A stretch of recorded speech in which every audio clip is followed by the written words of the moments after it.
The mood was of defiance, yet despite concerns of disorder, there were relatively few arrests. 10 were taken into custody, most for being drunk and disorderly. Around 1,500 English Defence League protesters marched to Blackpool's South Pier, contained by heavy policing which brought the promenade to a standstill. So far, as the organisers, the English Defence League, promised, this event has passed off peacefully. But there are hundreds of police officers on duty today, and that comes at a cost of hundreds of thousands of pounds. On the South Shore headland, they held a rally and a minute's silence for Blackpool teenager Charlene Downes. The 14-year-old hasn't been seen since disappearing in 2003. Those here believe she was sexually groomed and then murdered.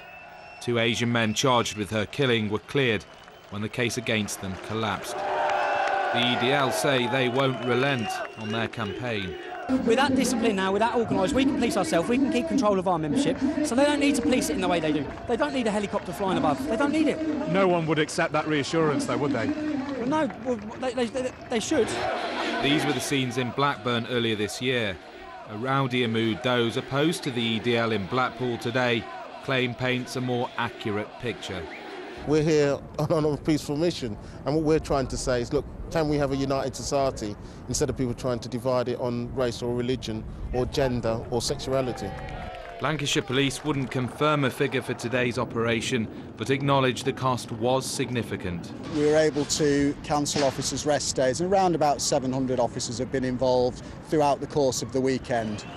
Most protesters left without incident. A large-scale policing operation will continue well into this evening. Ashley Derricott, Granada News, Blackpool. Around 1,500 supporters of the English Defence League took part in a demonstration in Blackpool today. Police were out in force during the protest close to the South Pier.